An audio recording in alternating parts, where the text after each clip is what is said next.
এদিকে ভোরের আলো ফুটতেই জমজমাট নারায়ণগঞ্জের রূপগঞ্জ গাউসিয়া কাঁচা বাজার। দেশের বিভিন্ন প্রান্ত থেকে আসা নানা ধরনের তাজা শাকসবজি কেনাবেচায় ব্যস্ত ক্রেতা বিক্রেতারা। এই বিষয়ে বিস্তারিত জানাতে গাউসিয়া কাঁচা বাজারে আছেন সহকর্মী মোহাম্মদ রাশিদুল ইসলাম। যাচ্ছি তার কাছে।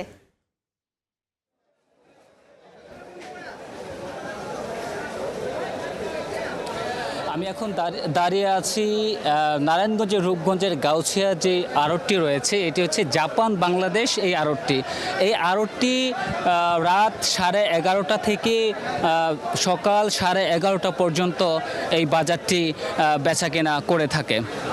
তো আমরা যেটা আজকে যে বাজারটি রয়েছে, এই বাজারটি হচ্ছে 5 বছর ধরে এই বাজারটি অবস্থান করছে।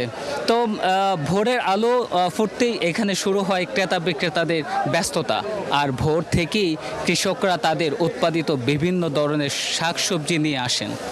যেমন এখানে আজকে যেই বাজারটি রয়েছে, এই বাজারে যে সবজিগুলো বিক্রি হচ্ছে, যেমনিভাবে টমেটো, পেঁপে, সিম, করলা, কাঁচামরিচ, বরবটি, লাউ, পটল, ঢেঁড়স, চালকুমড়া, ধনিয়া পাতা, ঝিঙ্গা, তরই, মূলা, বেগুন, চিচিঙ্গা, কাঁচা কলা, কচুরলতি।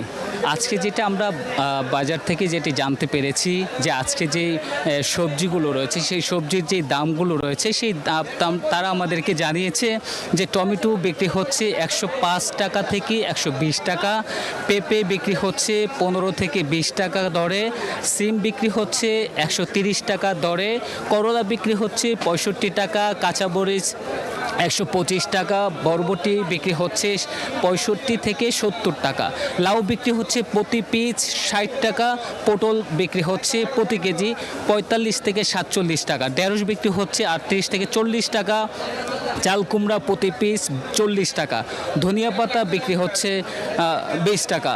তো আমরা যেটা জানতে পেরেছি যে নাকি এই আড়তের সভাপতি রয়েছে, তাদের কাছে আমরা জানতে পেরেছি যে আজকে যে বাজারটি প্রতি সপ্তাহে প্রতিদিনই বসে, তবে প্রতিদিন বিক্রি হচ্ছে 2 থেকে আড়াই কোটি টাকার মতো বিক্রি হচ্ছে প্রতিদিন এই বাজারে। তো আমরা যেটা জানতে পেরেছি যে আরেকটি বিষয়, যে এই বাজারটি যদি আরও ভালো করে, তাহলে আমরা যে যানজট রয়েছে, এই যানজটের কারণে কিন্তু বেশি দামে আমাদেরকে বিক্রি করতে হচ্ছে।